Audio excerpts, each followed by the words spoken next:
干啥都赶不上热乎的舒尔茨，俄乌都嫌弃。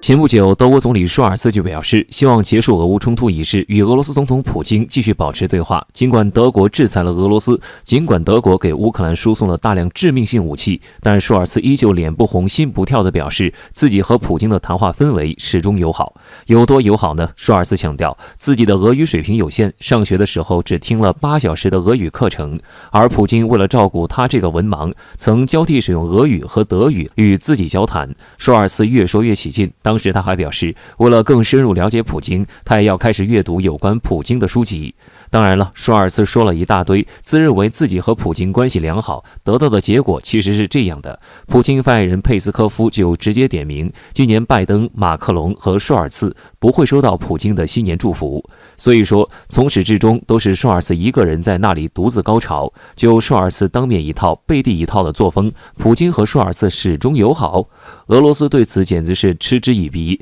近日，据德新社报道，为了配合美国的一揽子援助计划，德国总理舒尔茨还是做出了一个重大的改变。德国政府计划在3月底之前向乌克兰提供40辆黄鼠狼装甲战车。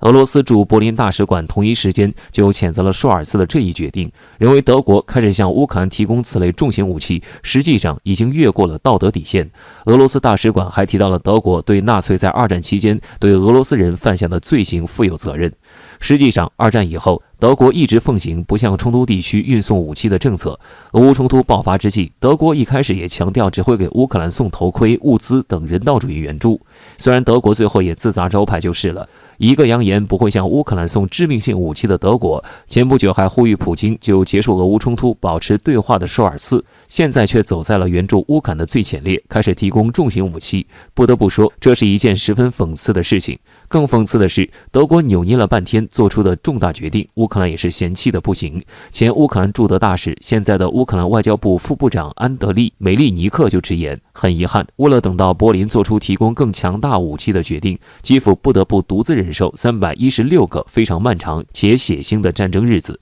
这样的延迟只会留下苦涩的回忆。像这位乌克兰外交部副部长的名人名言还有很多，德国送武器和蜗牛似的，舒尔茨是生气的猪肝肠，以及德国不送武器要为乌克兰的死负责，都是出自他之口。总的来说，不管乌克兰提供军事援助，加大对乌克兰的援助，不想和俄罗斯闹僵，这些事情舒尔茨都做过，而最后的结果是不送武器要被骂，送了武器要被骂送太慢，扬言和普京关系良好，最后还要被俄罗斯打脸，宣称没有那么回事。舒尔茨属于是什么都想做，但是什么都做不好，干啥都赶不上热乎的典型。援助乌克兰的时候态度不坚定，呼吁普京就俄乌冲突结束谈判的时候态度不诚恳，可不就是走到哪儿都有人嫌弃吗？